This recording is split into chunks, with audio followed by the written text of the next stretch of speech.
Meterla así, arriba. Vale. No, son todos tres. No tienes de todos. Yo, cuando hice mi máster, nos enseñaron a leer la Biblia prestando atención al contexto. Léelo en contexto. ¿Qué significa en su contexto? ¿Cómo nos informa el contexto? Pero no es simplemente un contexto, muchas veces. Por ejemplo, el contexto histórico, que tiene que ver con cuándo se ocurrió este pasaje, esta historia en la historia del mundo o en la historia de Israel o lo que sea. O el contexto literario. ¿Cómo se conecta este pasaje con los anteriores y los siguientes? ¿Qué está haciendo el autor con este pasaje a lo largo de su obra?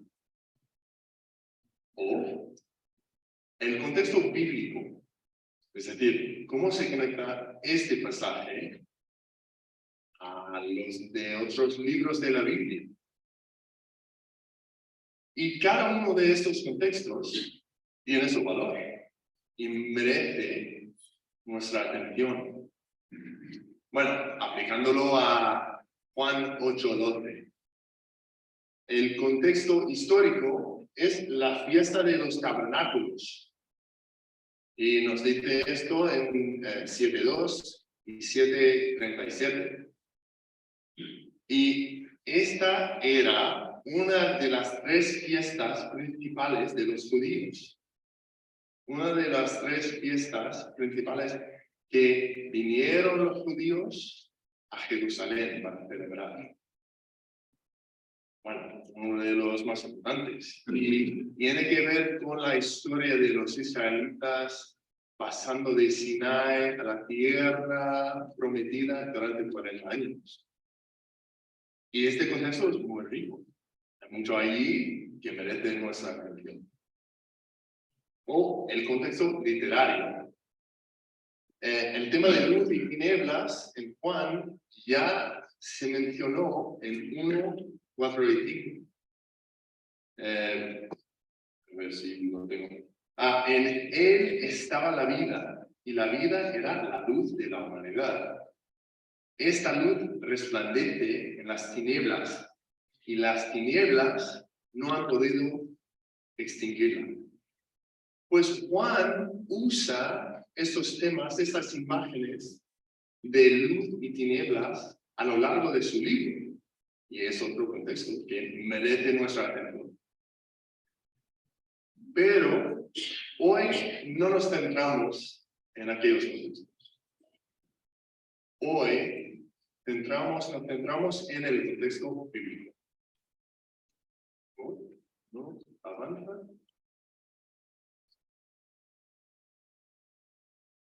Ahí sí. ¿Qué es el siervo de Yahvé? Y Yahvé es el nombre personal de Dios en el Antiguo Testamento. Normalmente en nuestra Biblia se traduce como Señor con S mayúscula, pero en el hebreo, es el nombre personal de Dios, es Yahvé. Por eso puede decir Yahvé, Señor. El siervo de Yahvé del libro de Isaías. Y no quiero que me acuséis de inventar alguna conexión. Vamos a mirar cómo se conecta Juan 8:12 con, dice, los cantos del siervo en Isaías. Tenemos Juan 8:12 aquí. Yo soy la luz del mundo, el que me sigue no andará en tinieblas, sino que tendrá la luz de la vida. En Isaías 42:6 tenemos al final bueno, yo te formé, yo te constituí como pacto para el mundo, como luz para las naciones, para el mundo. En 49:6 de Isaías, también dice, yo te pongo ahora como luz para las naciones, a fin de que lleves mi salvación hasta los confines de la tierra. Aquí tenemos una luz brillando en todo el mundo.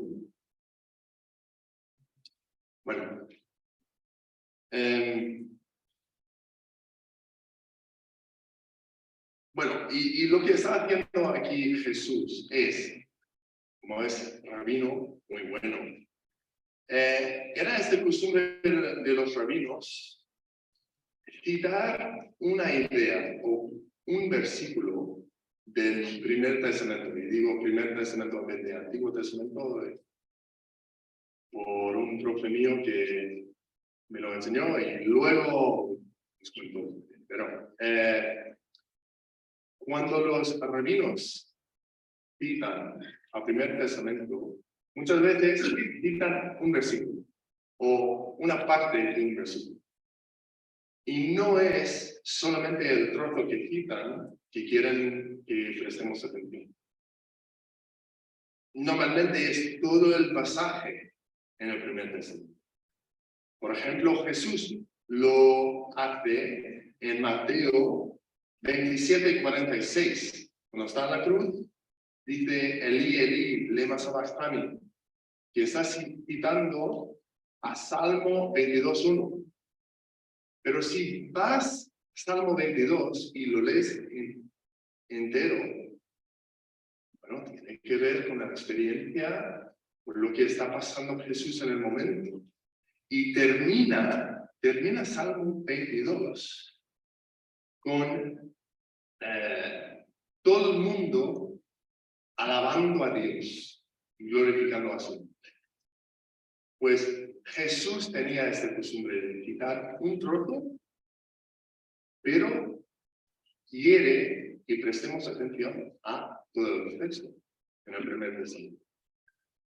Pues en este caso es un contexto de 4 pasajes.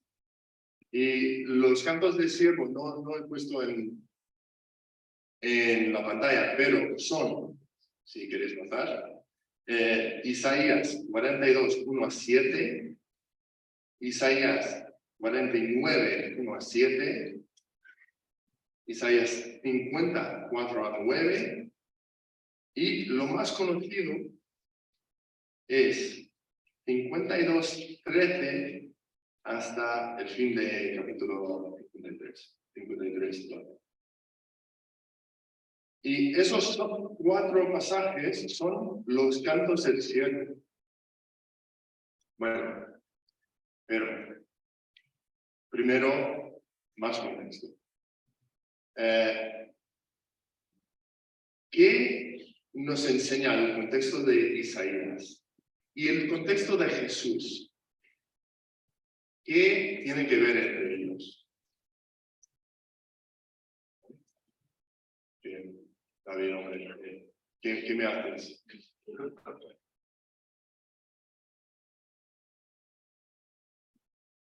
Ok. Isaías 40:52 es una mezcla de profecías. No es una historia literaria impuesta, fácil de leer. No, es una mezcla de profecías entregado por el profeta durante unas décadas de la historia de Israel. Pues es un poco difícil navegar estos capítulos. Y los tipos de profecías incluyen advertencia, juicio, castigo, compasión y redención. Y, por ejemplo, de advertencia, es que Dios estaba advirtiendo a los israelitas de dejar su idolatría y su infidelidad a Yahvé y volver a seguir a él. Bueno, los de castigo, juicio, es cuando Dios condena a Israel por esa infidelidad. Y otros son de compasión, que el castigo de Dios no durará por siempre. Y el último tipo es redención, que da la visión de un futuro en el que Israel se va a restaurar a su gloria, a su tierra, a Jerusalén. Y van a recibir todas las bendiciones prometidas en el pacto de Éxodo y de Deuteronomio. Pero la historia de Israel, que coincide con esas profecías, no salió exactamente igual a la profecía. Era una historia de infidelidad, advertencia, dureza, que los israelitas no habían prestado atención a la profecía. Exilio. Babilonia había venido, lo ha cogido, han llevado a los israelitas a Babilonia, fuera de su tierra, que es un castigo del pacto. Y redención. Bueno, cuando los persas habían conquistado a Babilonia, los israelitas habían encontrado un favor en los ojos de Ciro. Y él ha permitido que volvieron a su tierra, que reconstruyeron Jerusalén, el templo, pero faltaba algo. Faltaba algo. Y seguía la historia de Israel. Luego tenían que luchar contra los seleucidas, así en español, seleucidas. Y luego, bueno, habían ganado un poco de independencia, pero luego Herodes había venido y han puesto Judea debajo de los romanos. Pues en el tiempo de Jesús, los israelitas se encontraron todavía en el narrativo de Isaías. Sí, bueno, había exilio, había una cierta restauración a la tierra, pero no, estaban esperando, seguían esperando la redención y restauración prometida. Y así es el contexto de Isaías y también de Jesús. En aquel día que estaba allí al lado del templo, diciendo a la gente, soy la luz del mundo, la luz del mundo. Bueno,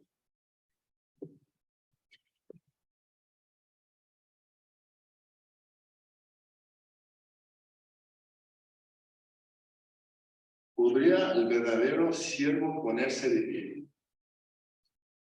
En Isaías 40:52, la mayoría de referencias a un siervo habla de Israel.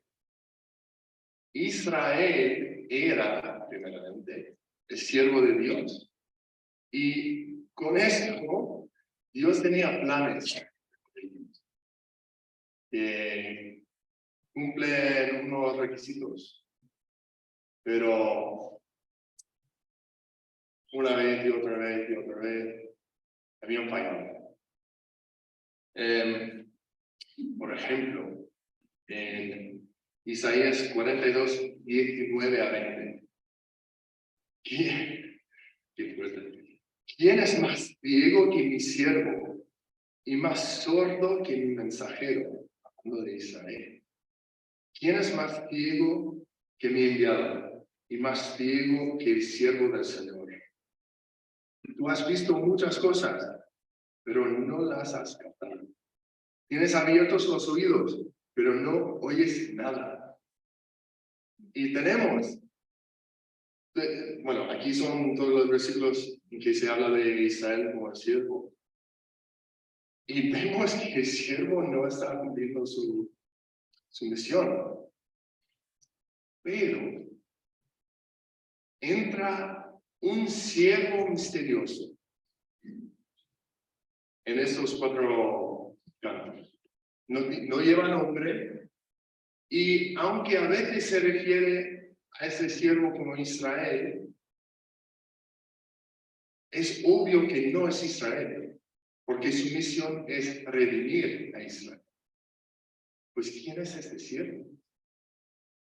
Pues Jesús está usando todo este contexto en este mundo. ¿Y qué quiere enseñarnos? ¿Qué quiere enseñarnos Jesús usando este contexto del siervo de Yahvé en Isaías? Bueno, hay muchas cosas. Y yo puedo predicar como 4 predicaciones sobre cada uno de estos campos. Pero tengo 3 cosas. El siervo es enviado por Dios con su autoridad y su espíritu. Por eso no fallará.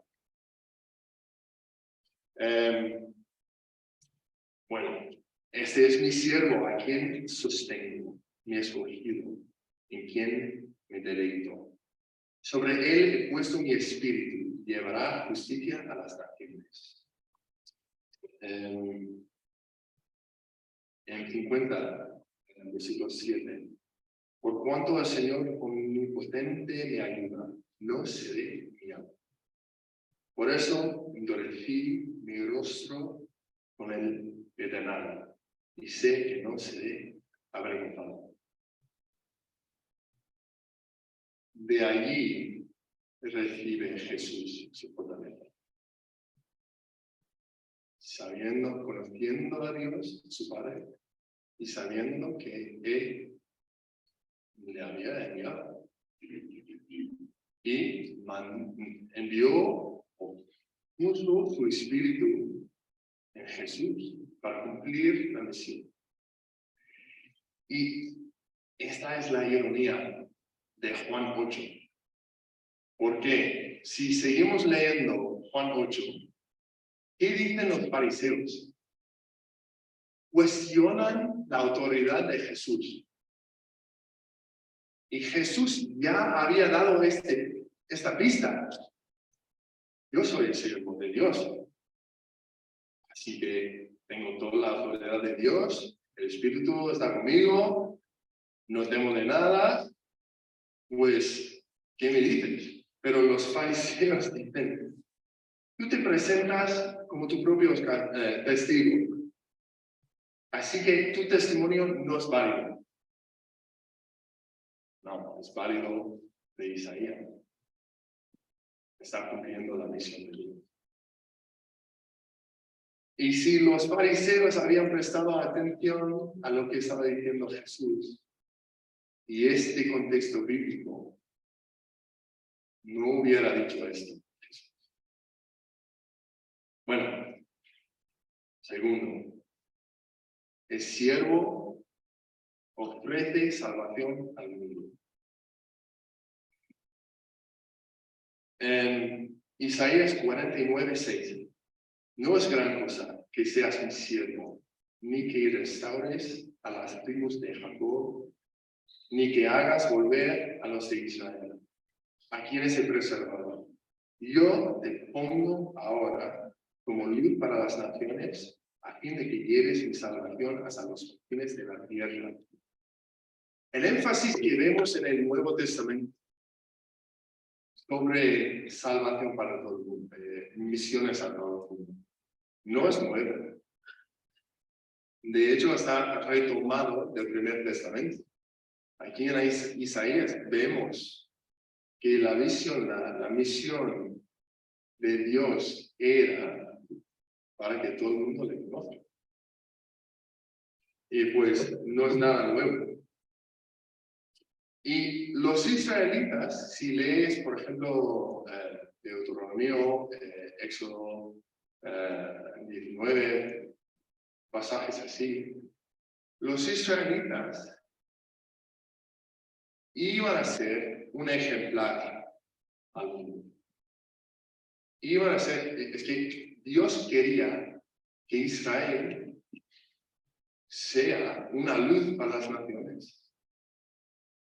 Y lo que pasa es que la misión de Dios se va a cumplir sí o sí. Depende de con quién lo va a cumplir. Bueno, tercera. El siervo sacrificará a sí mismo para cumplir la misión de Dios. Jesús ya sabía que tenía que sacrificarse. Y estaba dando pistas a sus discípulos, a los fariseos, a los demás, que se iba a sacrificar.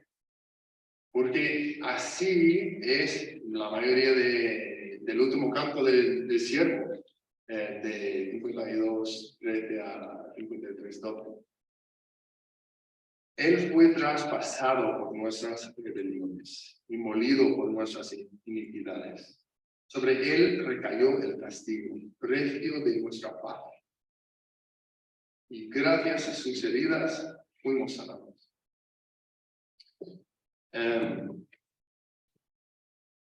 Bueno, sí. Por lo tanto, le daré un puesto entre los grandes y repartirá el botín con los fuertes, porque derramó su ira hasta la muerte. Y fue contado entre los transgresores, cargó con el pecado de muchos e intercedió por los pecadores. Mira, yo soy el tipo de hombre que si tengo que pasar por algo difícil, de hecho no quiero saber la dificultad antes de que entre en ello. Es que me gustaría llegar al momento y adaptarme sin el previsto de, bueno, eso va a ser difícil. Jesús no era así. Él sabía lo que le iba a pasar.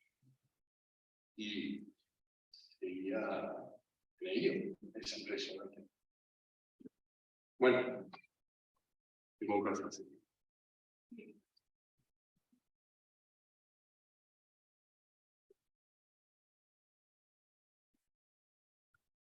Entonces, aplicación. ¿O qué nos importa? O tengo un amigo rameño que dice, ¿y ya para qué?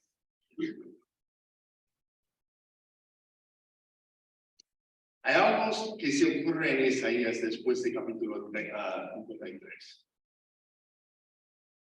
Se muere el siervo y después de 53 no habla nada más de un siervo. Habla de los siervos. No se ocurre siervo en singular en 54 y adelante. Solo en plural. Y si quieres decirlo en esta manera, solo habla de los siervos del cielo o de Dios. Entonces,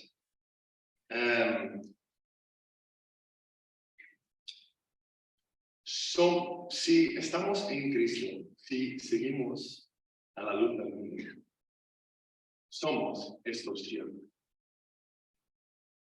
Y de lo que habla en el resto de Isaías, se refiere a nosotros. Entonces, ¿qué nos enseña Isaías a nosotros, a nuestra propia responsabilidad, bendición? Bueno, tres cosas.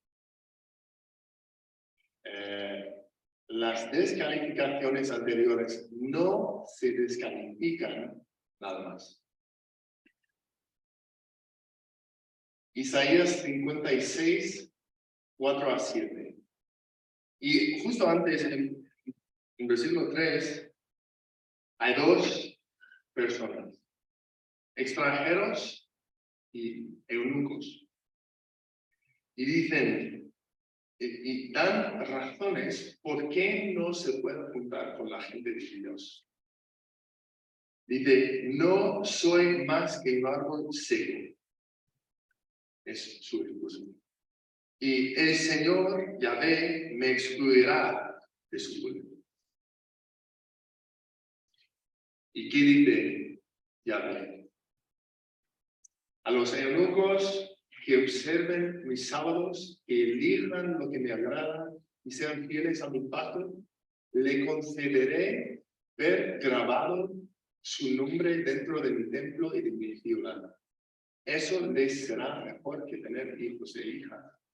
También les daré un nombre eterno que jamás será borrado.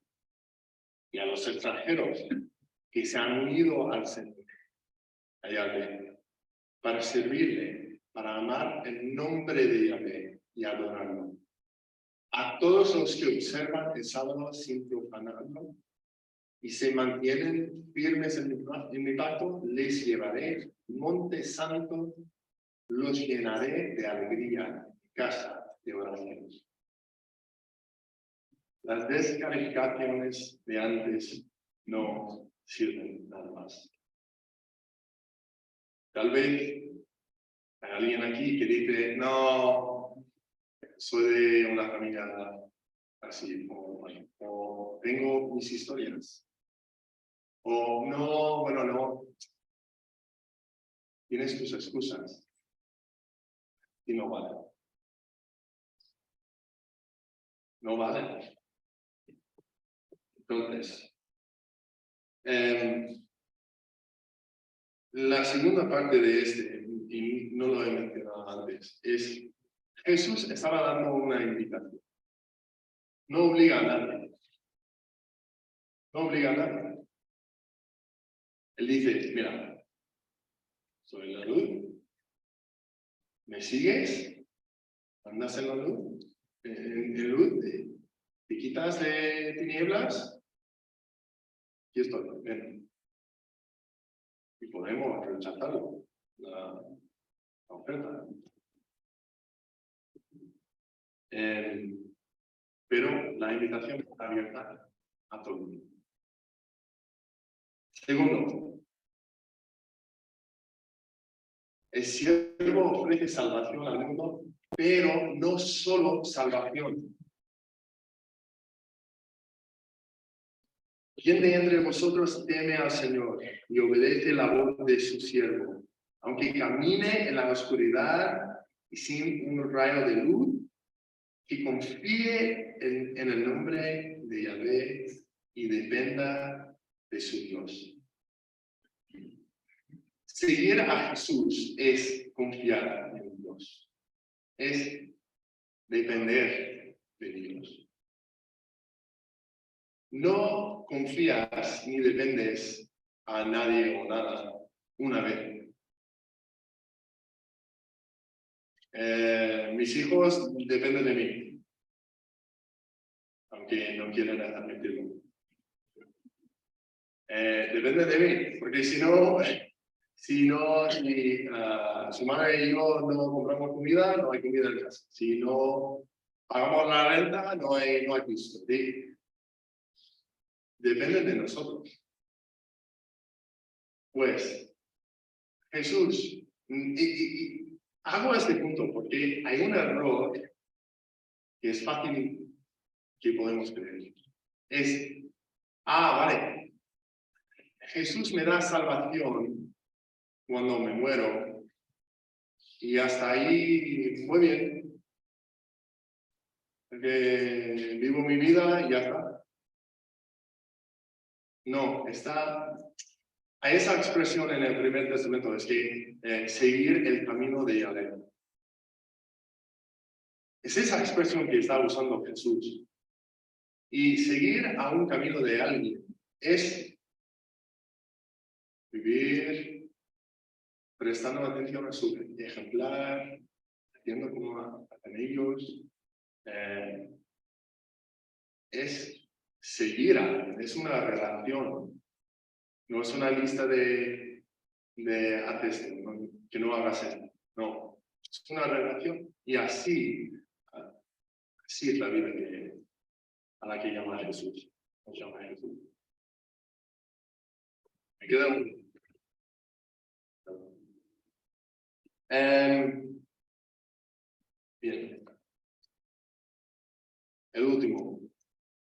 los siervos de Dios tienen un trabajo.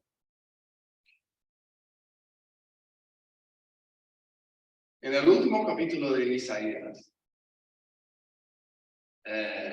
dice, en Isaías 66, 18 y 19, yo, Dios, estoy a punto de reunir a gente de toda nación y lengua, vendrán y verán mi gloria.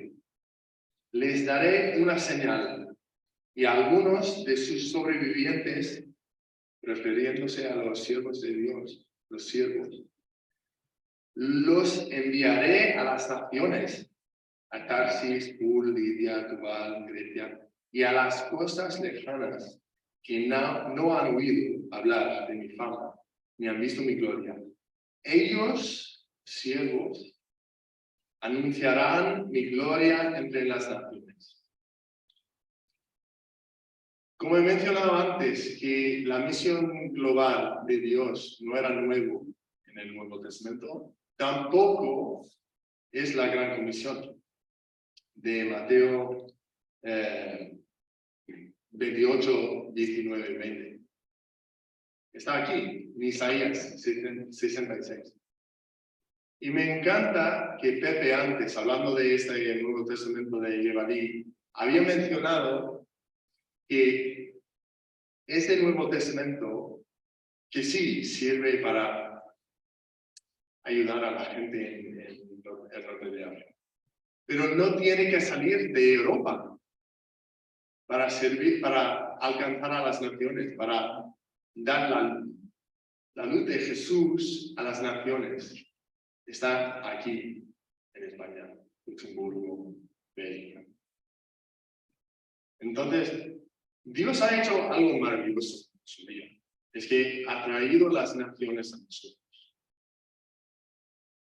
Es que ni tienes que mudarte a Tailandia, una isla lejana. Están aquí. Están en esta... porque yo no soy de España. Y hay otro que no... que tampoco. Bueno, mira, que Dios es sabio. Y su sabiduría sobrepasa la mía. Bueno,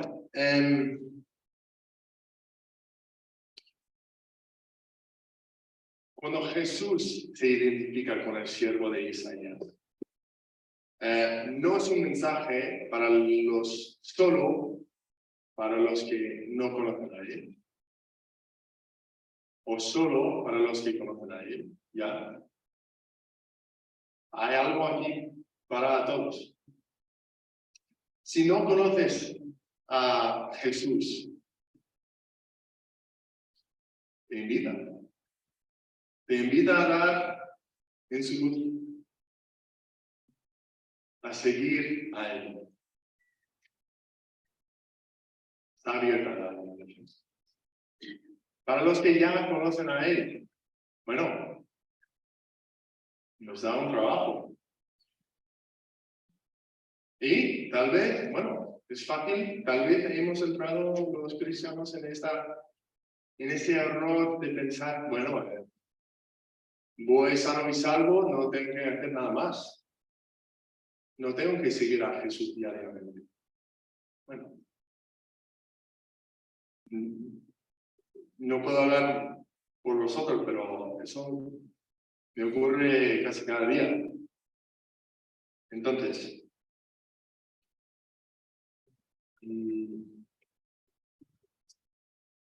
vuelvo.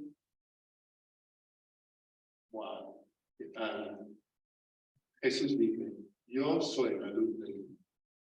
El que me sigue no andará en ningún lugar, sino que tendrá la luz de la vida.